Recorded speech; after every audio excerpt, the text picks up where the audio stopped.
Guys, this is Joseph Clark, and I'll be doing the U.S. Cyber Command, the mission, military branches, and leadership.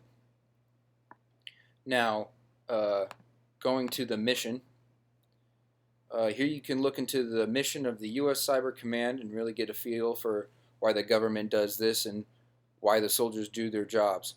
The commander of U.S. Cybercom has the mission to direct, synchronize, and coordinate cyberspace planning and operations to defend and advance national interests in collaboration with domestic and international powers.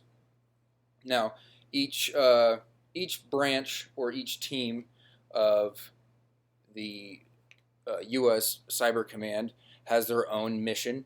The Inspector General has their own mission, as you can read right here.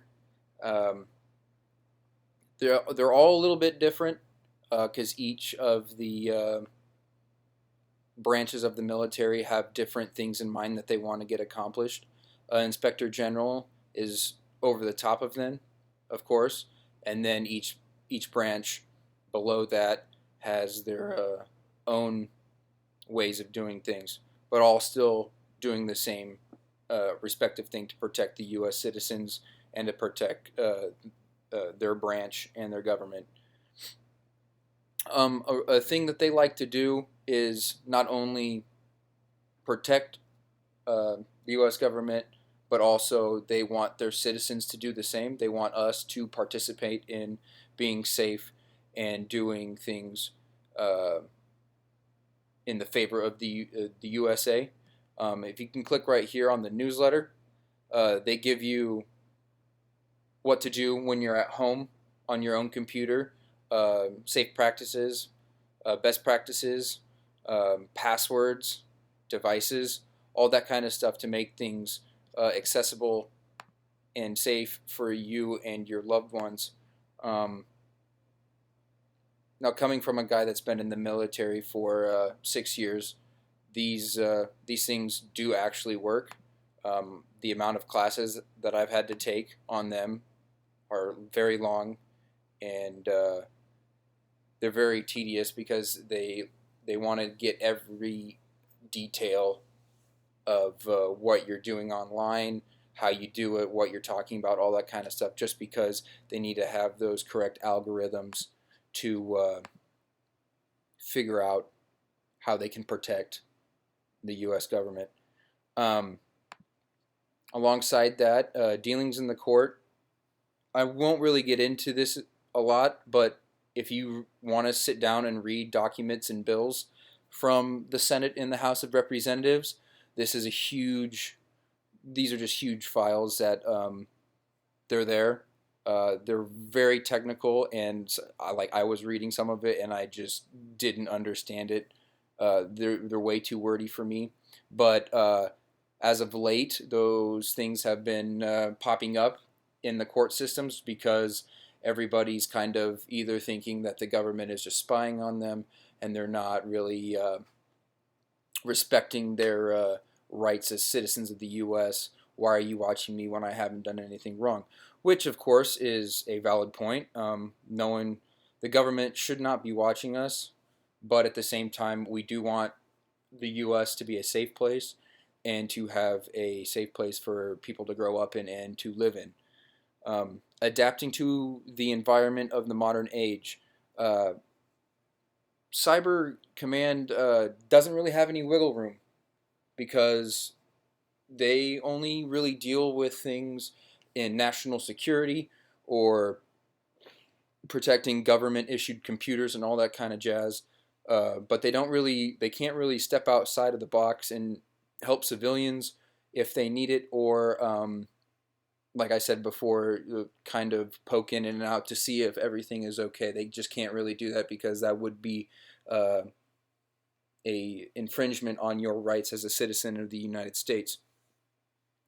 Um, but I know it's a running joke with our this generation or whatever, but each one of us has our own FBI agent, and they're always watching what we're doing on our computers, which is kind of funny, but at the same time, it could be true because we don't actually know, especially with these court hearings up here. A lot of the time, the public hearings are public, but then there's things that happen behind closed doors that are technically a part of these court hearings, and we don't get to know anything about it just because of the gravity of the situations. Military branches, uh, each one, the Army has one, the Fleet Cyber Command, 10th Fleet, the 16th Air Force, and the Marine Corps, they all have one, and they all have their own mission statement. Um, Now, should each military branch have their own team of cyber people working on it? And I mean, coming from a perspective of actually being in the Army, I think they should, because like for the Army, for example, they have so many different jobs, so many different missions going on all at the same time, and they all need to be centralized. They all need to be protected because everything is online now.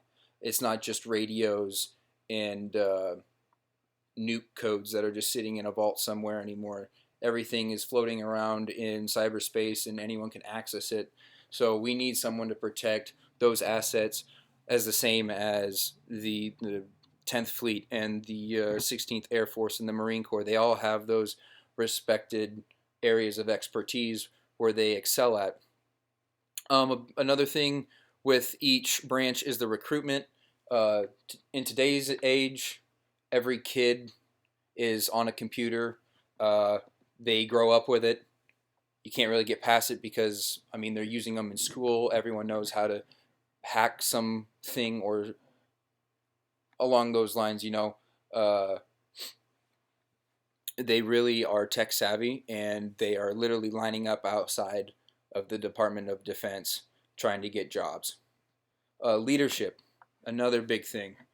If it wasn't for these guys spearheading this, um, we as a nation, our cyber space safety would just be out the door.